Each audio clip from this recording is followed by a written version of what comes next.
మేము 1400 సంవత్సరాల నుంచి నడుపుతున్నామని అంటారు. బుట్ట సెట్ట నడిపిరు. కానీ హిందూ టెంపుల్స్ని, హిందూ ఆర్గనైజేషన్ని ప్రభుత్వ కంట్రోల్లోకి తీసుకుంది. మళ్ళీ ఈ మస్జిద్లను, మదర్సాలను ఇప్పుడు నేను హీన చరిత్ర మాట్లాడుతూ ఒక్కొక్కడికి బగబగ మంటలేస్తుంది. బార్డర్ డిస్ప్యూట్లు కూడా మనకు పూలు వాళ్ళ చాచాతోనే కదా. మతతత్వ విద్వేషాలు బరాబర్ మాట్లాడతా హిందువుల పక్షాన. జైనోడికి ప్రాబ్లం ఉండదు, పార్సీయోడికి ప్రాబ్లం ఉండదు, సిక్కులకు ప్రాబ్లం ఉండదు. జాతి తెలవని జాతిహీనుడు పెద్ద పెద్ద మాటలు మాట్లాడతాడు. అంటే నా సివిల్ రైట్స్ నాకు లేవా?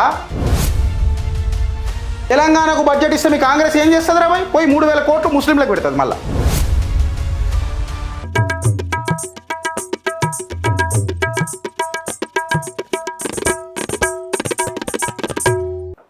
వక్ఫ్ సల్లారది కదా మ్యాటర్. చిట్టా నంబర్ 3. నేను ఎందుకు డీటెయిల్గా పోతున్నా అంటే ఫ్రెండ్స్, ఇవి పేపర్లలో రావు. ఇది పేపర్లలో రావు. చిట్టా number 3 Day 2 Episode 2 of Waqf act. Waqf act ఏంది లొల్లి గిరీష్ బాయ్ అని చెప్పి మాట్లాడితే, అసలు ఈ వక్ ఫ్యాక్ట్ అన్నది ఏంది, ఎందుకు వచ్చింది, ఎవడు తీసుకొచ్చిండు, ఎందుకు చేయాల్సి వచ్చింది, చాలా సంక్షిప్తంగా మాట్లాడుకుందాం. వక్ఫ్ ఒక అన్ఆర్గనైజ్డ్ సెక్టార్. ఆర్గనైజ్డ్ సెక్టార్ కాదు, అన్ఆర్గనైజ్డ్ సెక్టార్. మేము 1400 సంవత్సరాల నుంచి నడుపుతున్నామని అంటారు. బుట్ట సెట్ట నడిపిరు. కానీ దీన్ని 1930లా బ్రిటిష్ రెగ్యులరైజ్ చేసింది.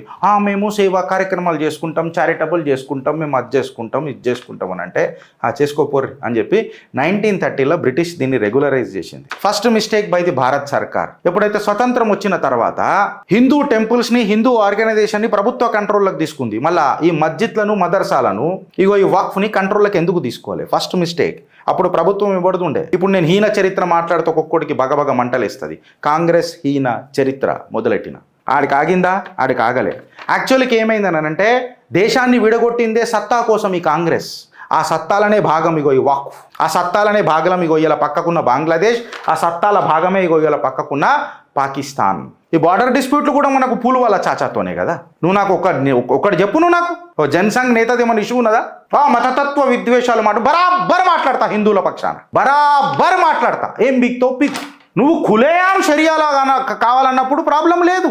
నేను అదే యూనిఫామ్ సివిల్ కోడ్ కావాలా, అందరం మంచిగా ఉండాలా, నువ్వు చెప్తే లొల్లైతే, నేను చెప్తే లొల్లైతే అంటే నేను లొల్లి మాట్లాడతా. కానీ ఏడుదాకా అవుతాడు దాకా ఏం బిక్తారు పీకులు. ఇక డైవర్ట్ చేసుకోకుండా పోతే, ఎప్పుడైతే దేశాన్ని పూలువాల చాచా సిగ్గుదొప్పినోడు విడగొట్టిండో సత్తా కోసము, ఇండియా మన భారత్ నుంచి పాకిస్తాన్ కొంతమంది పోయారు, పాకిస్తాన్కి కొంతమంది భారత్కి వచ్చారు. పాకిస్తాన్ అక్కడ ఇప్పుడు ఫర్ ఎగ్జాంపుల్ అనుకో 1000 గజాలు ఉండాడు.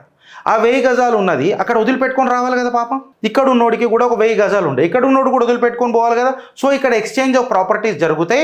ఇక్కడ ఇస్తాం, సబ్సిడైజ్ రేట్లలో ఇస్తాం, అక్కడ రూపాయి దొరుకుతుంది, ఇక్కడ చారానికి ఇస్తాం, అక్కడ చారాన్ని పోతే ఇక్కడ ఇస్తాం, వాట్ ఎవర్ ఇట్ మేబీ. అప్పుడు ఏదో డిస్కషన్ జరిగినాయి, ఒప్పందాలు జరిగినాయి. ఈడికేని పోయిన పాకిస్తాన్ వాడు మంచిగానే ఉన్నాడు ముస్లిం, బట్ అక్కడికైనా వచ్చిన హిందూకిడే మన చక్కగా ఉన్నారా అంటే ఆడలేకపాయ. ఎన్ని జీవితాలు ఏమైనా అంటే ఒప్పందంలో కరెక్ట్గా ఇచ్చిర్రా వాళ్ళ భూములు ఇయ్యకపాయ. ఎందుకు?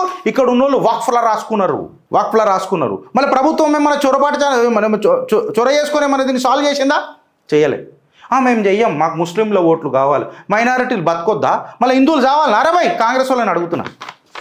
ఆనాటికే నీడిదాకా మాకు సాగు అయినా అన్యాయాలు మీకే ఉంటాయా? ముస్లింలకే ఉంటాయా? హిందువులకు ఉంటాయా? మైనారిటీలలో వీళ్ళే మైనారిటీలా? జైనోడికి ప్రాబ్లం ఉండదు, పార్సీయోడికి ప్రాబ్లం ఉండదు, సిక్కులకు ప్రాబ్లం ఉండదు, ఒవ్వడికి ప్రాబ్లం ఉండదు. ప్రాబ్లం ఈయనకే ఉంటుందా? వీళ్ళే పంచర్ పుత్రులకి ఎందుకున్నారు? మళ్ళీ ఇలా చూడు పార్సీలు ఎట్లున్నారు. దేశ ఆర్థిక వ్యవస్థలలో ఎవరిదెంత కాంట్రిబ్యూషన్ ఉండదు. కరెంటు మీటర్లు కట్టరు, కరెంటు మీటర్లకు బిల్లులు కట్టరు. మళ్ళీ దేశ నిర్మాణంలో వీళ్ళకు తోడు, వీళ్ళకి అపీజ్మెంట్ పాలిటిక్స్, వీళ్ళకు సబ్సిడీలు. నేను కడుతున్న ట్యాక్సులు వీళ్ళ కోసం. నా ఆవేదన వ్యక్తం చేసే హక్కు నాకు ఇచ్చింది నా దేశం. నేను మాట్లాడుతీయాలి. ఆ కాడికి ఎగిపోయిందంటే ఆడు కాగలే. 1955లో వక్ ఫ్యాక్ట్ తీసుకొని వచ్చి మళ్ళీ ఎండోమెంట్ యాక్ట్ ఎందుకు తీసుకురాలి అని అడుగుతున్నాయి కాంగ్రెస్ వాళ్ళని. దానికి సమాధానం అడగొద్దు. జాతి తెలవనోడు పెద్ద పెద్ద మాటలు మాట్లాడతాడు. జాతిహీనుడు అడెవడైతే తర్వాత విషయం. జాతి తెలవని జాతిహీనుడు పెద్ద పెద్ద మాటలు మాట్లాడతాడు. మళ్ళీ జంజం వేసుకొని నేను శివభక్తుడిని అని చెప్తాడు. మళ్ళీ ఎండోమెంట్ యాక్ట్ని ముత్తాత తీసుకురాలి. ఎందుకు తీసుకురాలి? నోట్ల మన్నువాడ మా కాంగ్రెస్ వాళ్ళది, పాత వాళ్ళది అని చెప్పి మాట్లాడు కదా. నేనే ఓటేస్తా అప్పుడు నీకు. ఆడికి అయిపోయిందంటే ఆడికి కాలే. 1995లో ఇక ఈ చోరీ ఇంకా పెద్దగైంది. 1995లో ఈ చోరీ పెద్దగైంది. దీనికి ఎనలేని పవర్లు అంట కట్టారు. సెక్షన్ 40 అండ్ సెక్షన్ 84, సెక్షన్ 85 కింద. సెక్షన్ 40 ఏం చెప్తుంది అని అంటే, నాకు కలవడ్డదిరా బాయ్, ఈ భూమి నాది, నాకు కలవడ్డది, ఈ భూమి నాది, ఖతమిగా ఇది నీది కాదురా నాది అనే ప్రూఫ్ ఎవరు సబ్మిట్ చేయాలి తెలుసా? ఆ ఓనర్ సబ్మిట్ చేసుకోవాలి. ఈ వక్ఫోర్డ్ ఉండడు వీడు జిల్లాయిలా వక్ఫోర్డు వీడు ఒక లెటర్ రాస్తాడు అంతే, ఇది నాది నాకు అనిపించింది అంతే, ఇక నువ్వు చేసుకో. ఇక ఈడు పేపర్లు పట్టుకొని ఊరంతా తిరగాల. మళ్ళీ అది రెస్పాన్సిబిలిటీ ఎవరిది? నాదే. నేను సివిల్ కోర్టుకు పోవచ్చా? పోలేను, ట్రిబ్యునల్కే పోవాలా. ఈ ట్రిబ్యునల్ ఎవడు కూర్చుంటాడు? మదర్సాలలో చదివిన మౌలవి వాళ్ళు కూర్చొని ఉంటారు. వీళ్ళు నాకు చెప్తారా? జడ్జిమెంట్ చెప్తారా? అంటే నా సివిల్ రైట్స్ నాకు లేవా? కోర్టులు నాకు లేవా? గిదా కాంగ్రెస్ వాళ్ళు చేసింది మనకు? ఇది వక్ఫ్, ఇది వక్ఫ్. ఇంకా మీరు ఓటైనరి సెక్యులర్ మీద మాట్లాడుండ్రి. ఓడు రాస్తాడు డైవర్జన్ పాలిటిక్స్ చేస్తున్నావు, తెలంగాణకు బడ్జెట్ ఏమి ఇచ్చిందంటే నీ అయ్యని అడుగు. మళ్ళీ మీ అయ్యని అడుగు, చెప్తాడు తెలంగాణకు ఎంత బడ్జెట్ ఇస్తుందో. నేను చెప్తా, ఆడు పేరు తీసి పెడదామని అనుకున్నా కానీ ఆగిన నేను. తెలంగాణకు బడ్జెట్ ఇస్తే మీ కాంగ్రెస్ ఏం చేస్తుంది రా భయ్? పోయి 3,000 కోట్లు ముస్లింలకు పెడుతుంది. మళ్ళీ అరే జిగర్ల దమ్ము ఉంటే రేవంత్ రెడ్డి గారిని చెప్తున్నా, జిగర్ల దమ్ము ఉంటే రేవంత్ రెడ్డికి ఫస్ట్ కరెంట్ బిల్లులు కట్టిమను. నేను రోడ్ల మీద ఇట్లనే బండ్లు పెట్టి నడుపుతానన్నాడు అక్బరుద్దీన్. మళ్ళీ అదే ఇక్కడ ఎందుకు కిరికిరి చేస్తున్నాడు అని అంటున్నా. పోలీసు వాళ్ళు లా అనేది అందరికీ సమానం ఉండాలి కదా. ఈ సెక్షన్ 40 ప్రకారం ఏమవుతుంది అని అంటే ఫ్రెండ్స్, వాడు డిసైడ్ చేసేవాడికి కలవడ్డదనంటే ఇష్యూ ఖతం. ఇక వాడే చూసుకోవాలి మొత్తం, మనకు సంబంధం లేదు. ఇక వాడే ఊరంతా తిరిగి ఇది నాది నాది అని చెప్పుకుంటా తిరిగి proof of burden lies on the owner. That is the problem. Tribunal పోతే ఏమొస్తుంది? ఈ మౌలవి గారు ఏమన్నా అలాగ జవాబులు ఇస్తారా?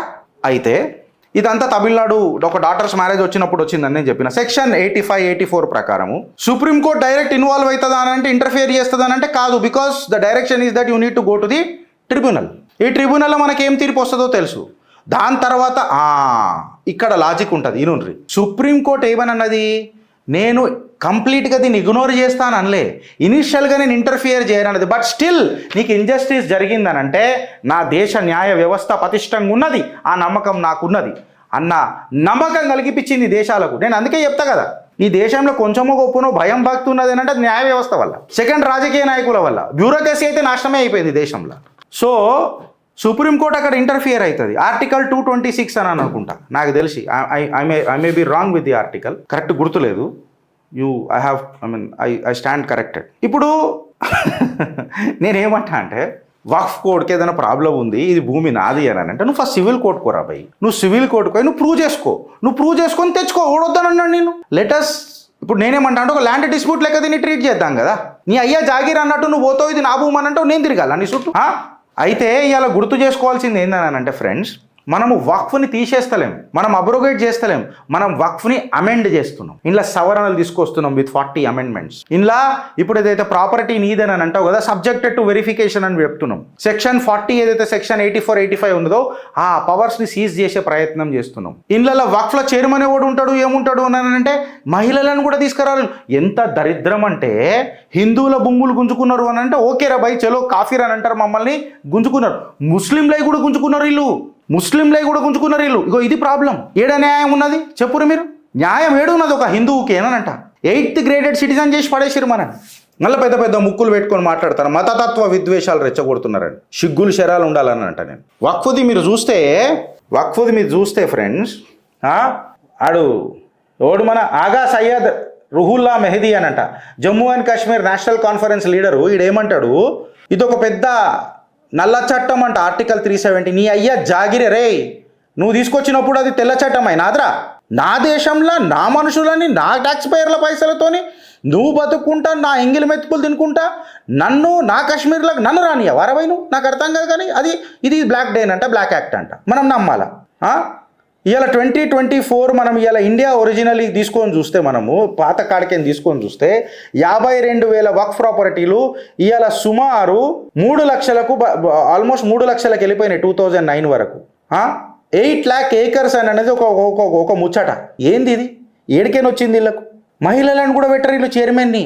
వాళ్ళకు కూడా హక్కులు ఇయ్యరు వాళ్ళకు కూడా హక్కులు ఇయ్యరు.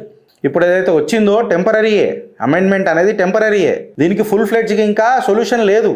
బట్ అట్లీస్ట్ నేను అప్రిషియేట్ చేస్తాను, మోదీ గవర్నమెంట్ సాహసం చేసింది. ఎవరైతే 300 ఎంపీలు ఉన్నప్పుడు చేయలేదో 240 ఎంపీలకు తీసింది. చింతామత్ కరియే మోదీజీ, ఆ కర్మ కర్తే రహి.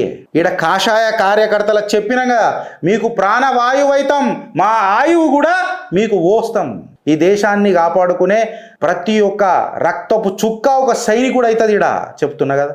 ఆనాడు నారాయణీ సేన కౌరవుల పక్షం ఉండే, ఈనాడు ఈ నారాయణీ సేన ఆ రామ ప్రాణ ప్రతిష్ట సాక్షిగా భారత్ ప్రతిష్టకే నిలబడుతుందని చెప్తున్నా. అయితే ఈ వక్ఫ్ యాక్ట్లో నేనేం సూచిస్తానంటే ప్రభుత్వానికి, ఇప్పుడు 1947కి ఏం లొల్లిలు అనేవో నాకు తెలియదు. రెండు సూచనలు ఇస్తా. ఏందనంటే ఫస్ట్ ఒకటి ఏందనంటే ఈ అట్లీస్ట్ 1947 నుంచి ఏమైంది, ఇప్పుడు దాన్ని అంతా తీయాలంటే నేచర్ ఆఫ్ ప్రాపర్టీ బాగా చేంజ్ అయిపోయి ఉంటుంది. అట్లీస్ట్ 1995 నుంచి ఏదైతే కేసులు ట్రిబ్యునల్ ఉన్నాయో, హైకోర్టులలో ఉన్నాయో, లోవర్ కోర్టులలో ఉన్నాయో, సుప్రీంకోర్టులలో ఉన్నాయో, ఏడున్నాయో బరాలు, ఈ కేసుల మీద అన్నిట్లా స్టేటస్ కో మెయింటైన్ కావాలా. అంటే వక్ఫ్కు ఇవన్నిటికీ వాడు ప్రూవ్ చేయాలా.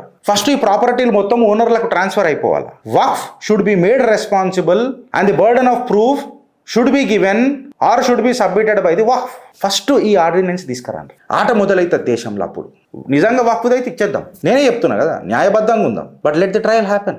సెకండ్ ఏందనంటే వక్ఫ్ బోర్డ్ చైర్మన్లల్లా మహిళలను పెడదాం. వీళ్ళు మహిళలను కూడా కాఫీర్ అంటారు. ఇలా దాంట్లల్లా ముస్లిం మహిళలను కూడా కాఫీర్ అంటారు. వీళ్ళు ఔరత్ అని అంటారు, సీదా కాంట్రాక్ట్ అని చెప్తారు. వీళ్ళు ఎంత హేళన చేస్తారు వీళ్ళు మహిళలని. చైర్మన్ వక్ఫ్ బోర్డులల్లా మహిళలను పెట్టాలనంట. వాళ్ళ హక్కులు కూడా ఉంటాయి కదా కొన్ని. సూచనిస్తున్నా. భారత్ మాతాకి జై.